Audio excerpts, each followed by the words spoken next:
Our next speaker applies herself as a teaching and research assistant in the Faculty of Land and Food Services at UBC. She is responsible for educating students on climate change, food systems, and community-based research in UBC's food system, and the recently approved Think and Eat Green at Schools project.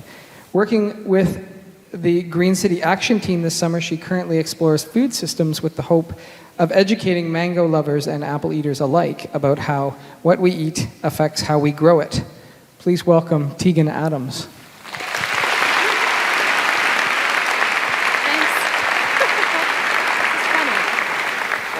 Take all my cards away. Great. I don't really want to be in front of the platform. So let's not be in front of the platform. I don't really like those things. So here we are, Vancouver, and this is a great quote. 80% of success comes from showing up. So that means that we've made it. I'm very happy about that. If everyone can do me a favor and just think about your feet for a second. Your feet got you here, so let's thank them. I have a great teacher who always tells me that a man with open toes has open mind. So let's work with that this summer. Let's think a little bit. Who are we and what are we about? Anyone here think about that this morning, maybe, when you got up? I don't know. I know for me in the morning when I wake up, it's like, what am I going to go and do today? What am I about? What do I want to do today that's going to make an impact on someone? In Vancouver, we're very lucky because we're part of this huge global network. We are connected. We're plugged in. People are listening to us. We've got the www. We've got this new, all these things. We've got clickers that we can feed back onto the screen like we did today. Everything that we see, 20 seconds is taking longer again, but we're the creators of this supply chain. So anything that we want, we can get. That's the glorious thing about the city, right? You show up, and if you want something, you can walk out the door and go and get it. And people will give it to us. We have plastic cards, we've got money, we can do whatever we'd like. So we're in this amazing place where we can do whatever we want, but what exactly is it that we're causing a demand for? And I don't want to go too much into the doom and gloom, but I think it's really important to understand what the root of the problem is before we talk about the solutions. And I hear all this buzz about sustainability, and we're going to make a difference. And well, why are we making a difference? What are we going back to look at? And I'd like to talk a little bit about food. And I know at UBC, we've got this great slogan out right now, UBC, a place of mind. Okay, that's great. We are a place of mind. And let me tell you, I've been at UBC for the last 7 years. And we are a place of mind. And what our mind's like right now is predictability and control. We like to know what we're going to get. And that doesn't change when we're making our food choices. We want efficiency. We want to hop over down to the store, and we want to pick something that we like, and we want to get it right then. And we want to know what we get. We want to know that come lunchtime, we're going to go down the street and we're going to get that sandwich. That sandwich is going to be good, and it's going to be exactly what I had yesterday, and it's going to make me really happy. That's what we want. We're causing the demand for these sort of things. And that also ends up at the farmland, the places that are supplying us with the food, as categorization. So we've got chickens in one spot, animals in one spot, food, grains, crops in another spot. We like to separate things. We like bubbles, categorizing what we are doing. So then what we end up with is this global transportation network, not only of food traveling all over the place, but fertilizers, animals, agricultural chemicals, everything. It's all getting shipped all around the world because we like to categorize things in little bubbles and make money off of them. So here we have our minds, and here we have our categorizational bubbles, and it's actually starting to cause a few problems. So we've got this climate change problem, which we've all committed to doing something about. That's great. Save the humans. We are in trouble. Things are getting hotter. I don't know about anyone else. I have failed at planting things this year. Things in my garden are not growing.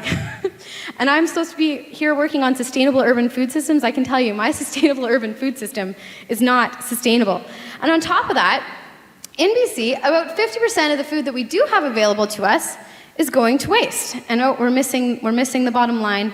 The bottom line was around 3,700 million kilograms of food is available for consumption in BC. So what's half of that? 17 million kilograms.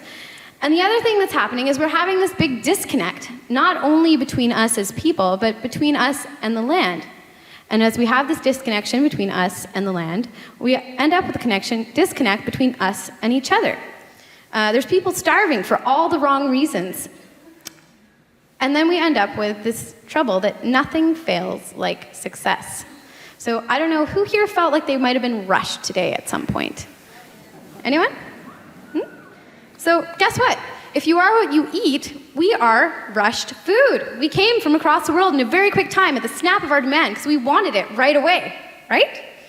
So at the same time, though, there are people that are working to do stuff about this. So from UBC, the city of Vancouver, we're the grid. We're the public. We're serving you, right? We're your tax dollars. We're the grid. We're doing something. They've signed this huge MOU. People are really excited. They're working their bums off every day so that we can try to do something about all these things that are happening. But underneath that, there's also this wave of things going on. There's all these people. There's the farmers markets. There's Green Table, Get Local, Farm Folk, City Folk, Inner City Farms. People are starting a really big movement. And it's starting with food. Food is a really easy thing that can bring us all together. It's something we all do. We all eat, right? So then underneath the grid and through the wave, down to the nitty-gritty, we have the Shire. So the Shire is all the people on top of it and underneath everything else that are working as well, just as hard, down in the dirt. And it happened today, down over on Commercial and 8th. We were putting in a community garden. People are digging on their own time. But on top of everything that everyone else is already doing, we also need you. And I know they already said this, and I need you. Not only, I'm not here to serve you, I'm here to exploit you. I want to use you. I want you to help us all out. And what that means is that I need us to take a little step back, maybe stand up on a cloud, look down, and think a bit about what we value. Do we value the people that are producing our food? Anyone? Great. Do we? And what else do we value when we're looking down as ourselves as a city? What do we see ourselves? Do we value kids knowing where their food comes from? Do we know where any of our food comes from? Not only the nutritional part of things, but do we know what any other inputs are that went into the food? On top of who made it, what are they doing to make our food? Where are they coming from? So that brings us to a little bit of an issue that we have, and that we need to have a food ethic. This is the latest scheme. And there's one thing that you can do, and this has gone by very quickly, and I'm going to go over time, but if there's one thing that you can do the next time that you go to eat something, if you can simply state an intent when you go to take a bite of whatever it is that's going to nourish you, and think for a second, why are you eating this? And if you haven't thought already about why you're eating it, can you take a gander? So I feel like we can live in a lovable city, and we can live in a beautiful world. It simply takes an intent to do so. That's what I have to say.